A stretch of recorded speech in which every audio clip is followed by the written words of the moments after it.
को।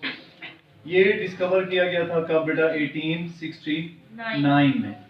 साइंटिस्ट का नाम था फ्रेडरिच मिशर। अब ये रिच है ना, फ्रेडरिच मिशर, ठीक है। ये जो फ्रेडरिच मिशर है ये साइंटिस्ट, इसने 1869 के अंदर डिस्कवर किया था डीएनए को। किस चीज के अंदर डिस्कवर किया था? इसने फिश के स्पर्म, फिश का जो स्पर्म है उसके न्यूक्लियस में, और दूसरा ह्यूमन का जो पस सेल है उस पस सेल के न्यूक्लियस के अंदर, न्यूक्लियस के अंदर ये मटेरियल को डिस्कवर किया। और वो वाइट एक मटेरियल था, वाइट सबस्टेंस था। उस वाइट सबस्टेंस को बेटा उसने नाम दिया था न्यूक्लियन का। इसका नाम दिया था न्यूक्लियन। तो उसके मुताबिक ये न्यूक्लियन इसलिए था because it was found in, कहां पर पाया जाता था? ये कहां से मिला था? ये न्यूक्लियस के अंदर मिला था।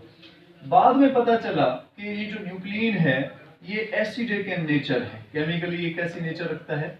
एसिडिक नेचर रखता है। क्योंकि ये एसिडिक नेचर रखता है दैट्स व्हाई इसका नाम क्या पड़ गया? Nucleic acid.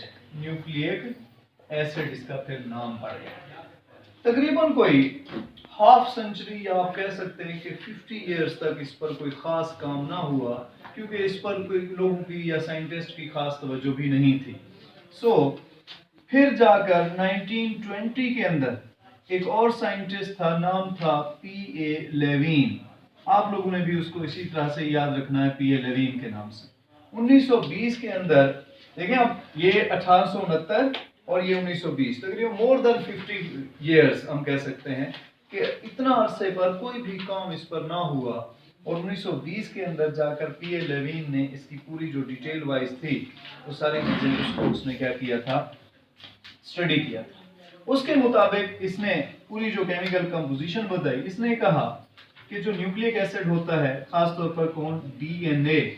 जो डीएनए है वो डीएनए जो है वो मुश्तमिल होता है या पॉलीमर होता है। बेटा पॉलीमर किसको बोलते हैं? बहुत सारे जो मोनोमर्स आपस में मिले, उन एक जैसे मोनोमर्स के मिलने से जो स्ट्रक्चर बनता है उसको पॉलीमर कहते हैं।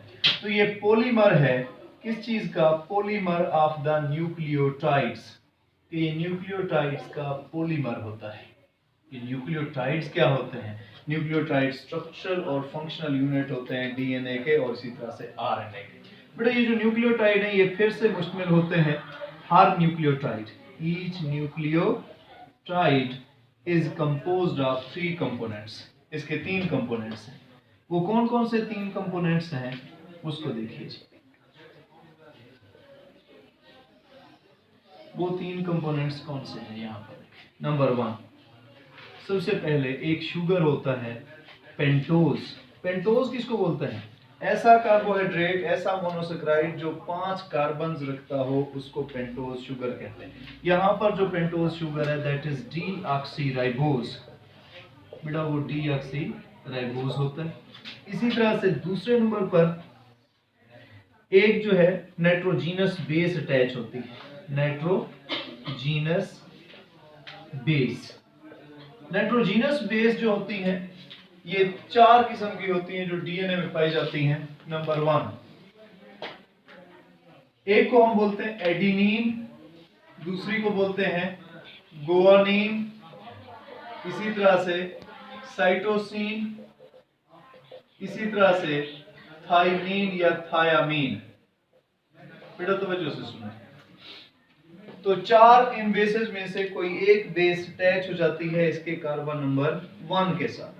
इसी तरह से जो तीसरी चीज है वो दरअसल फास्फोरिक एसिड है या फास्फेट ग्रुप हम उसको कह देते हैं। फास्फेट ग्रुप कैसे है? It is H3PO4। H3PO4 phosphoric acid या H3PO4। ये कैसे? अब इसका जरा फार्मूला मैं बना के थोड़ा सा समझा दूं कि इसमें आपने P को दरमियान में रखना है, इसके साथ डबल बॉन्ड O, इधर OH, इधर OH, इधर भी OH। यूं 3 इसके H हैं और 4 इसके ऑक्सीजन है और एक फास्फेट है। लिहाजा ये जो है फास्फोरिक एसिड एक कंपाउंड है जो किसके साथ अटैच होता है? कार्बन नंबर 5 के साथ। अब इन तीनों चीजों को जरा हम मिलाते हैं, चीजों को जरा तवज्जो कीजिएगा। बेटा देखें ये आपके पास नाइट्रोजन अपना पेंटोज शुगर है,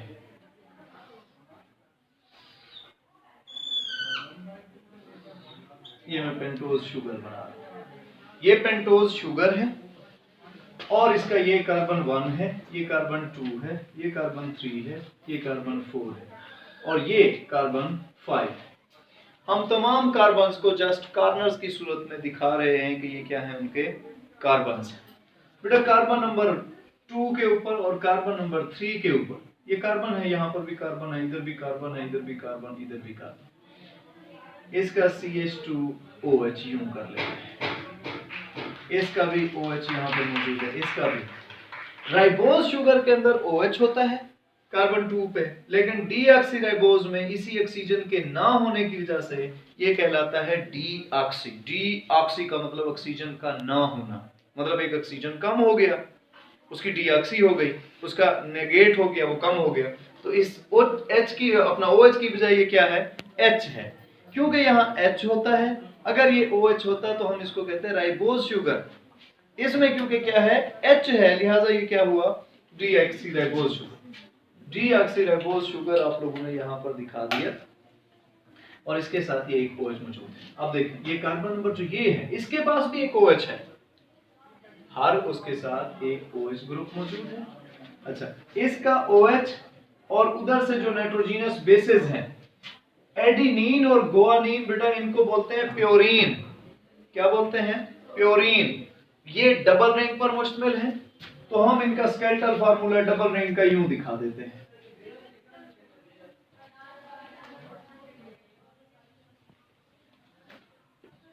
ये डबल रिंग हमने बना दिया, इसको ऐसे दिखा दिया। ये कार्बन 1 के साथ अटैच हो गया। सपोज कर लें कि ये जो प्योरीन है एडिनिन, हमने सपोज कर दिया कि ये एडिनिन है। ऐसा स्ट्रक्चर जो एक नाइट्रोजनस बेस और दूसरा किस पे मुश्तमिल हो, पेंटोज शुगर पे, उस स्ट्रक्चर का नाम होता है न्यूक्लियोसाइड। क्या नाम है बेटा, न्यूक्लियोसाइड। ये न्यूक्लियोसाइड बन गया। न्यूक्लियोसाइड का नाम होता है, अगर एडिनिन का न्यूक्लियोसाइड है तो उसका नाम होगा एडिनोसिन। क्या नाम होगा, एडिनोसिन। इसी तरह से अगर वो गुआनिन का है तो उसका नाम होगा गुआनोसिन। न्यूक्लियोसाइड्स के नाम बता रहा हूं, गुआनोसिन। और अगर क्या है, साइटोसिन है तो उसके न्यूक्लियोसाइड का नाम होगा साइटिडीन। और अगर क्या है, वो थाइमीन है तो उसके न्यूक्लियोसाइड का नाम होगा थाइमिडीन। याद रखें कि ये न्यूक्लियोसाइड है। न्यूक्लियोसाइड ऐसे स्ट्रक्चर को कहते हैं, ऐसे कंपाउंड को कहते हैं कि जो एक पेंटोज शुगर और एक नाइट्रोजनस बेस पर मुश्तमिल हो। अगर वो नाइट्रोजनस बेस हो एडिनिन तो वो कहलाता है न्यूक्लियोसाइड एडिनोसिन। अगर वो होता गुआनिन तो वो कहलाता गुआनोसिन। अगर होता वो साइटोसिन तो वो कहलाता साइटिडीन। और अगर यहाँ होता थाइमीन तो ये कहलाता थाइमिडीन। ये न्यूक्लियोसाइड के नेम। अब एक न्यूक्लियोसाइड के साथ जब उसके 5वें कार्बन पर फास्फेट ग्रुप आकर अटैच होता है, ये मैं फास्फेट ग्रुप, जिसको कन्वेंशनली तौर पर हम आम तौर पर ट्रेडिशनली तौर पर उसको PO4 लेकर उसको दायरा लगा देते हैं कि जी ये कार्बन 5 के साथ अटैच है। जब एक एडिनोसिन और उसके साथ एक फास्फेट लग गया तो हम पढ़ते हैं एडिनोसिन मोनोफास्फेट। इसी तरह से guanosine monophosphate, cytidine monophosphate, thymidine monophosphate. ये किसके नाम लिए मैंने अब, न्यूक्लियोटाइड्स के। पहले न्यूक्लियोसाइड था, जब न्यूक्लियोसाइड किसके साथ अटैच हो गया, nucleoside plus phosphate group, then it is called as nucleotide. ये क्या चीज है, nucleotide. Nucleotide is equal to nucleoside plus phosphate group. आ जाएगा। अब देखो बच्चों, ये एक न्यूक्लियोटाइड, अब दूसरा भी हम ऐसा न्यूक्लियोटाइड बनाते हैं, जरा तवज्जो कर लें। ये दूसरा न्यूक्लियोटाइड हम बना रहे हैं।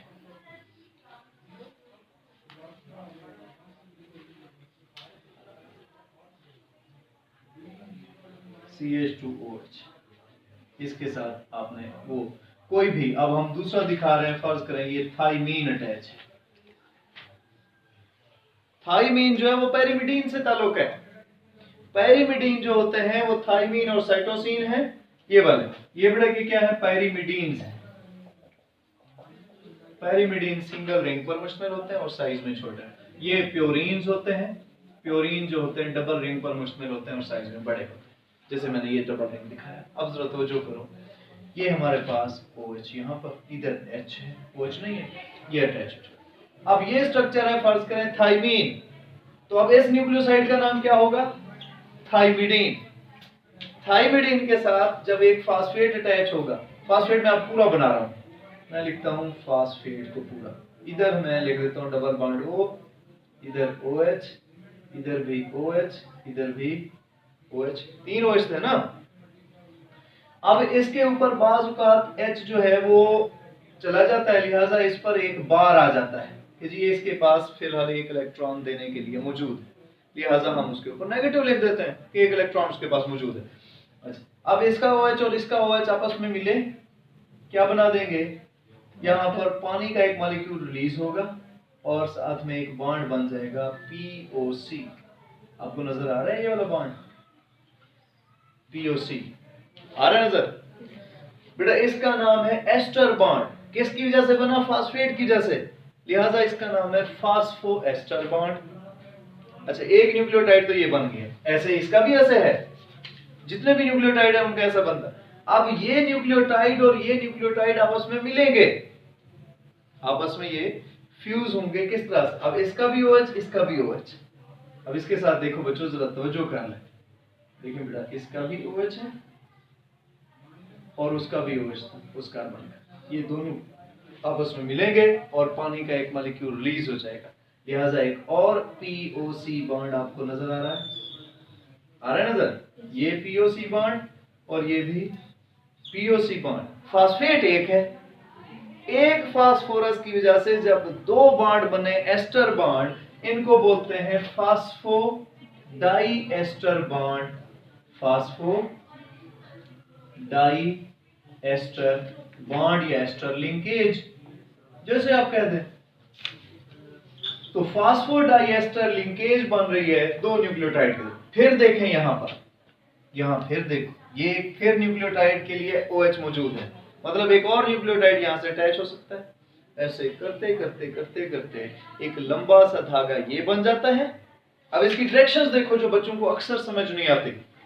ये कौन से फास्फेट किधर अटैच है? कार्बन नंबर 5 के साथ, और इधर फास्फेट अगर अटैच हो जाता है यहां पर, तो ये ऐसे कह लेना PO, फिलहाल हम ऐसे रिवायती तौर पर दिखा देते हैं। तो ये कार्बन कौन सा है? 3, ये कार्बन 5, ये कार्बन 3। डीएनए की इस डायरेक्शन को आप यूं स्टडी करते हैं कि ये डीएनए का धागा है, ये उसका प्राइम 5 एंड है, ये उसका प्राइम 3 एंड है। कि भी 5-3 या 3-5 जो हम नाम देते हैं एंड का, वो किस बुनियाद पे देते हैं? इनकी अटैचमेंट के ऊपर कि इधर फास्फेट अटैच है कार्बन 5 के साथ, इधर अटैच है कार्बन 3 के साथ, इसलिए हम इसको यूं नाम देते हैं। डीएनए का एक धागा जी 5 to 3 डायरेक्शन में ये है, दूसरा जो धागा होगा वो इस तरह से होता है कि इधर उसका 5 एंड इधर उसका 3 है। यूं दो धागे आपस में मिलते हैं और डीएनए बल खाता जाता है। ये PA लेविन के मुताबिक आप